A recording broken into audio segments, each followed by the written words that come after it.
Bolsonaro foi condenado a 27 anos e 3 meses de prisão, ainda não foi para trás das grades. Isso pode acontecer nos próximos meses, só gente que abre uma esperança, tá? Uma luz no fim do túnel para Bolsonaro, e é o que está motivando o Bolsonaro a continuar lutando por aquilo que ele acredita, que é a sua inocência. Eu vou trazer para vocês a partir de agora essa notícia que com certeza vai aliviar o coração daqueles que acreditam que Bolsonaro não é culpado desses crimes que ele está sendo imputado. Gente, estamos falando de um senhor de 70 anos que esteve à frente do Brasil durante 4 anos, acertou muito, errou muito, mas continua sendo um ser humano que, aliás, esteve no hospital ontem, passou várias horas, teve que passar por uma cirurgia para tirar aí partes para uma biópsia. Enfim, Bolsonaro não tem passado bem nos últimos tempos. Aliás, gente, nas últimas 3 semanas, ontem foi a 2ª vez que ele esteve no hospital, e é sempre uma humilhação muito grande, tem que pedir autorização ao Alexandre de Moraes. Enfim, a polícia está 24 horas vigiando o Bolsonaro com medo de que ele possa fugir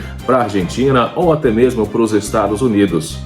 Mas Bolsonaro, de cabeça erguida, mesmo chorando, às vezes emocionado, sem acreditar com tudo que tem acontecido na vida dele, não desiste. E o apoio da família tem sido fundamental nesse momento.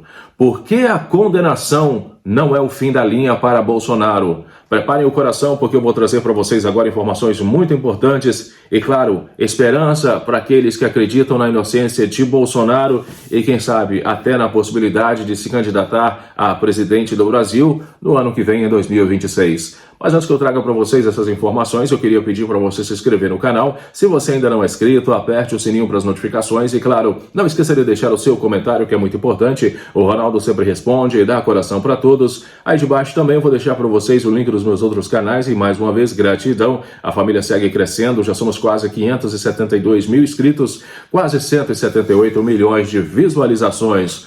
Por que condenação não é o fim da linha para Bolsonaro? Em setembro de 2018, quando Jair Bolsonaro fazia campanha em Juiz de Fora, Minas Gerais, um homem de 40 anos atravessou a multidão e esfaqueou no estômago o então candidato à presidência. Imagens de Bolsonaro se contorcendo em dores, vestido com uma camisa da seleção brasileira, foram compartilhadas milhões de vezes e transmitidas inúmeras vezes pela televisão. O ex-capitão do Exército sobreviveu, e o choque e a comoção causados pelo ataque alimentaram sua imagem de outsider e ajudaram a levá-lo à vitória nas eleições algumas semanas depois. 7 anos se passaram e o Supremo Tribunal Federal, o STF, considerou o ex-presidente culpado de planejar um golpe de Estado. Bolsonaro foi condenado a mais de 27 anos de prisão e, frente a isso, sua carreira política parece encerrada. Mas o ex-presidente permanece sendo um dos políticos mais importantes das últimas décadas e, com seus aliados, já em defesa da sua anistia, sua influência e até a perspectiva do seu retorno ainda pairam sobre o futuro do Brasil. É um longo caminho a percorrer. A retórica inflamada de Jair Bolsonaro fez com que ele nunca fosse levado a sério pela maior parte do establishment político brasileiro até ser eleito presidente. Em julho de 2018, 3 meses antes da eleição, um chefe de redação da BBC News Brasil em São Paulo, que redigiu essa matéria, disse o seguinte: nas conversas com especialistas em pesquisas, políticos e líderes empresariais, havia um claro consenso. Mesmo liderando na maioria das pesquisas, Bolsonaro não conseguiria se eleger. Ele não contava com a máquina de um partido importante e seu apoio iria rapidamente se esvanecer quando começasse o horário político na televisão. Bem, Bolsonaro é um ex-militar que deixou o exército depois de defender aumento salarial para os militares. Ele também foi acusado e inocentado de planejar um ataque à bomba em meio a protestos salariais nos anos 80. Bolsonaro então deu início à sua carreira de 3 décadas como congressista, ficando conhecido pelas suas declarações incendiárias e pela defesa da ditadura militar que aconteceu entre 64 e 85 no Brasil. Por décadas, ele foi presença constante em programas de entrevistas na televisão, manifestando-se contra a democracia e elogiando o regime autoritário. Em uma entrevista de 99, ele declarou que se fosse eleito presidente, daria um golpe de Estado no mesmo dia da posse e terminaria o trabalho da ditadura, matando pelo menos 30 mil pessoas. O primeiro, segundo ele, seria o então presidente Fernando Henrique Cardoso. Ao longo dos seus 7 mandatos no Congresso, Bolsonaro permaneceu à margem do establishment político brasileiro, um outsider, ou seja, alguém de fora. Mas em 2018, era exatamente o que os brasileiros queriam. O país havia passado por 5 anos turbulentos, protestos em massa em 2013, uma profunda recessão, o impeachment da presidenta Dilma Rousseff em 2016 e a extensa investigação da Lava Jato. O inquérito da Lava Jato comprometeu políticos de todos os aspectos, mas atingiu com mais força o PT de Lula e Dilma Rousseff, que governaram o país entre 2003 e 2016. Em abril de 2018, o ex-presidente Lula, com sua imensa popularidade, após ter deixado o cargo com mais de 80% de aprovação, foi preso por acusações de corrupção, posteriormente anuladas pelo Supremo Tribunal Federal. Para muitos brasileiros, todos os políticos pareciam comprometidos, e Bolsonaro viu sua oportunidade. Basicamente, usando as redes sociais, ele conseguiu reunir uma ampla coalizão, a classe média e baixa, frustrada com o PT e com a sensação de corrupção generalizada. Uma comunidade evangélica conservadora, que já representava mais de 26% da população brasileira, elementos da política e das forças armadas, militantes de extrema-direita, setores empresariais insatisfeitos com a economia e, provavelmente, o mais importante, milhões de brasileiros comuns que simplesmente acreditavam que era hora de mudança. Em outubro de 2018, essa coalizão reuniu forças para elegê-lo para o poder, e seu mandato não se parecia em nada com nenhum outro governo brasileiro desde o retorno do país à democracia nos anos 80. Bolsonaro conseguiu transformar a direita brasileira em um movimento de massa pela primeira vez na história. Para traduzir esse apoio em governo foi outra questão.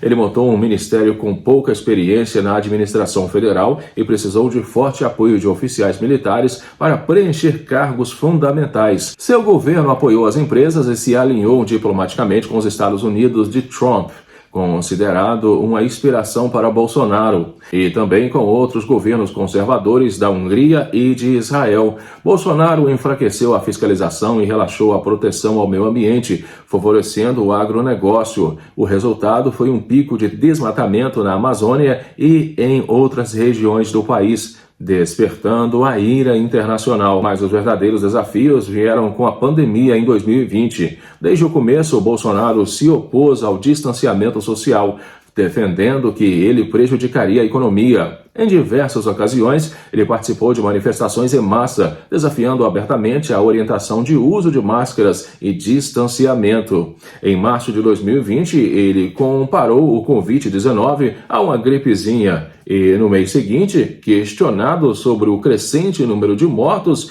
ele respondeu simplesmente: "Não sou coveiro", um comentário do qual ele se arrependeu posteriormente. Bolsonaro também foi cético em relação às vacinas. Ele resistiu às ofertas de compra de doses para a população e se recusou a receber o inoculante, desafiando suas próprias autoridades de saúde. Ele promoveu tratamentos sem comprovação, como a cloroquina. Quem não se lembra da famosa cloroquina? Por fim, as vacinas ficaram disponíveis, mas muitos especialistas acreditam que milhares de vidas poderiam ter sido salvas se o governo tivesse adotado medidas de distanciamento social e iniciado a imunização mais cedo. Ao todo, mais de 700 mil brasileiros morreram de Covid entre 2020 e 2023. Mais do que qualquer partido de oposição, o maior adversário de Bolsonaro durante o seu mandato foi o Supremo Tribunal Federal. O STF derrubou suas tentativas de bloqueio do distanciamento social e o uso de máscaras durante a pandemia e também rejeitou políticas que teriam facilitado a compra de armas de fogo pelos cidadãos. Um dos juízes do Supremo Tribunal Federal se tornou sua nêmesis, Alexandre de Moraes. Professor de Direito e promotor público de carreira, trabalhou para governos conservadores em São Paulo, até ser nomeado para a corte pelo ex-presidente Michel Temer. Em 2020, Moraes foi nomeado para liderar o inquérito das fake news. O processo se desdobraria em outras ações, uma delas voltada para ameaças contra a democracia por apoiadores de Bolsonaro. Todos os processos ficaram sob supervisão de Alexandre de Moraes.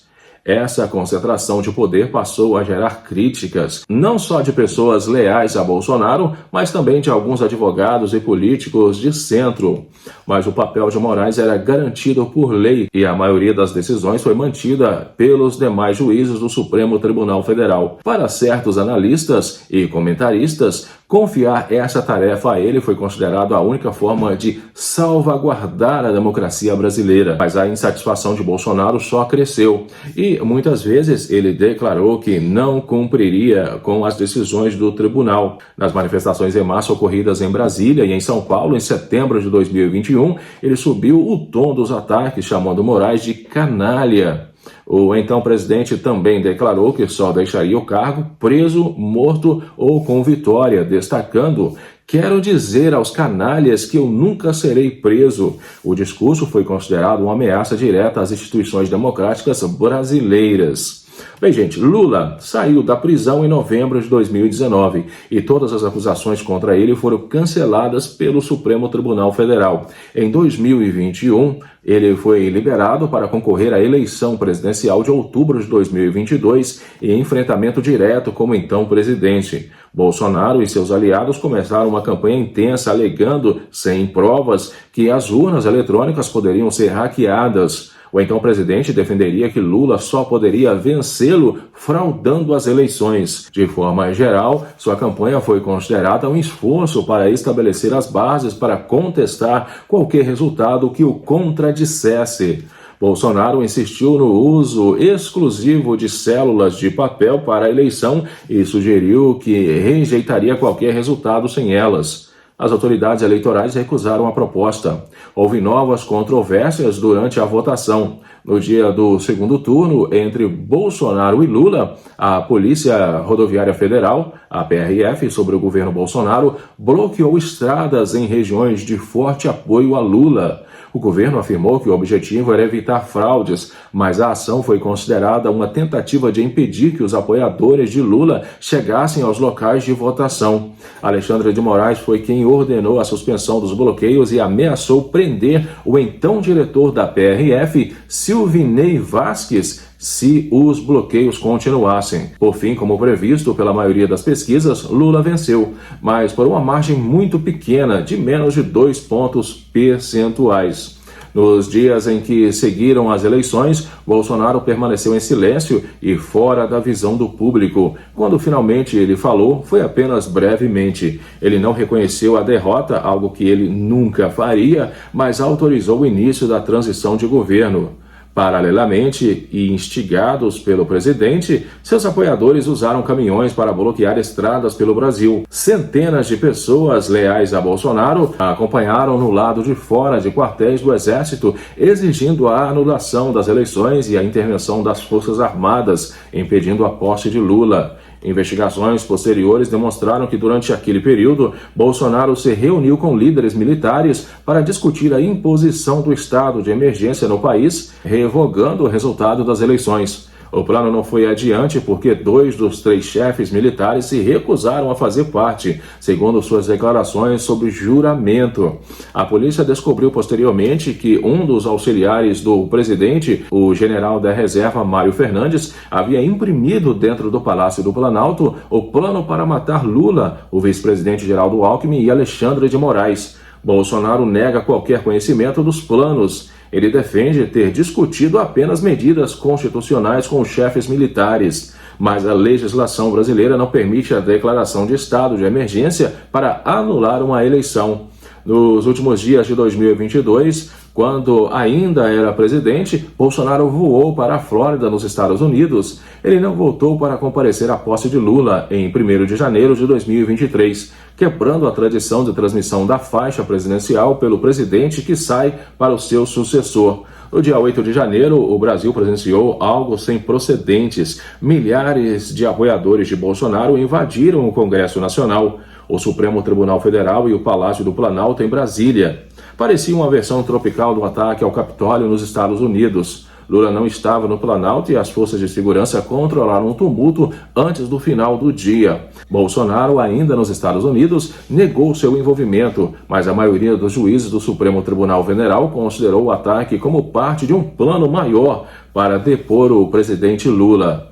Fim da linha, por enquanto. Bem, Bolsonaro acabou voltando ao Brasil e tratou de reagrupar seus aliados. Seu objetivo era não só a corrida presidencial de 2026, mas também ocupar outras esferas de poder. Nas eleições municipais de 2024, seu partido ganhou mais de 50 prefeituras em todo o Brasil. Paralelamente, avançaram as investigações contra ele, conduzidas pela Polícia Federal, sob supervisão de Moraes, até que em abril de 2025, o STF agendou o julgamento. Alegando que a ação judicial era motivada por perseguição política, o deputado Eduardo Bolsonaro, um dos filhos do ex-presidente, se mudou para os Estados Unidos para defender medidas contra o Brasil junto ao novo governo Donald Trump e seu movimento Make America Great Again, tornar a América grande novamente em português. Em julho, Trump impôs tarifas de importação de 50% sobre os produtos brasileiros, afirmando que Bolsonaro era vítima de caça às bruxas. Pouco tempo depois, foi dado início a uma investigação sobre o Eduardo e o Jair Bolsonaro por interferência no processo judicial. O motivo foi sua aproximação com o governo americano. Em agosto, Bolsonaro foi colocado em prisão domiciliar. Por fim, o ex-presidente foi condenado pelo STF por todas as 5 acusações que recaíram sobre ele.